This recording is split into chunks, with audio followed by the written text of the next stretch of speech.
আমি চাই শুধু বাংলাদেশেই না পুরো বিশ্বেই শাকিব খান ছড়িয়ে যাক। দরদ খুবই ভালো লেগেছে। শাকিব খানের মুভি আগে কখনো আমার দেখতে আসা হয়নি। অভিনয় তো অনেক দুর্দান্ত, মাশাআল্লাহ খুব ভালো লেগেছে। অসাধারণ অসাধারণ, শাকিব খান মানেই তো হিট। সুপার ভাইয়া, সুপার সুপার। টাকা দিয়ে টিকিট কেটে পুরো জিতেই গেলাম। হ্যাঁ, সুন্দর লাগছে।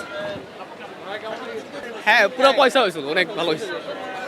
শাকিব খানের অ্যাক্টিং অনেক satisfied. Double million offer Walton fridge কিনে পেতে পারেন 20 লক্ষ টাকা, রয়েছে কোটি কোটি টাকার নিশ্চিত উপহার। দরদ খুবই ভালো লেগেছে। আমি আজকে যে মুভিটা দেখলাম এটা তো নাক ছিটকানোর তো প্রশ্নই আসে না, খুবই সুন্দর ছিল, আমি খুবই উপভোগ করেছি। আমি চাই শুধু বাংলাদেশেই না পুরো বিশ্বেই শাকিব খান ছড়িয়ে যাক। সবাইকে কাঁদতে হবে, এটাই।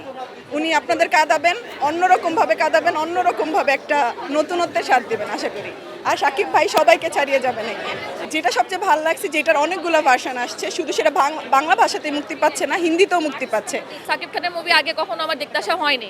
সিনেমা হলে শাকিব খানের মুভি মানে ফার্স্ট টাইম দেখতে আসা, তো এটা আমাদের বাংলাদেশের জন্য গর্বের বিষয় এবং অবশ্যই শুভকামনা, যাতে কিনা দর্শকরা আরও আগ্রহী হবে এবং ওনার অভিনয় তো অনেক দুর্দান্ত, মাশাআল্লাহ খুব ভালো লেগেছে। নায়িকার অভিনয় খুব ভালো বলবো না, খারাপ বলবো না, এভারেস্ট। ইন্টারেস্টিং পার্ট বলতে লাস্টের যে সিনগুলো এইটাই ছিল আর কি বেস্ট।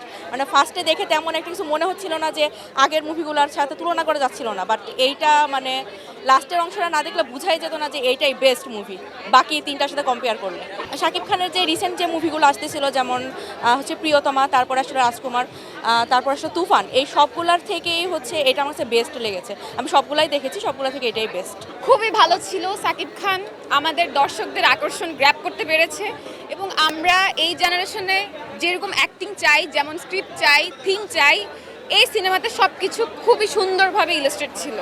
আমাদের খুবই হাই এক্সপেকটেশন ছিল মুভি নিয়ে, অ্যান্ড আমরা কমপ্লিটলি স্যাটিসফাইড। ওভারঅল ভালো লেগেছে, বিকজ লাইক এই মুভিটা কিন্তু আপনি যদি দেখেন, মুভিতে আসলে সবাই যে খারাপ, নিজের ভালো বোঝার জন্য যেমন সব করতে পারে, এটা ইভেন হিরো বা ভিলেন, এই জিনিসটা আলাদা লেগেছে, and that was one of the biggest point.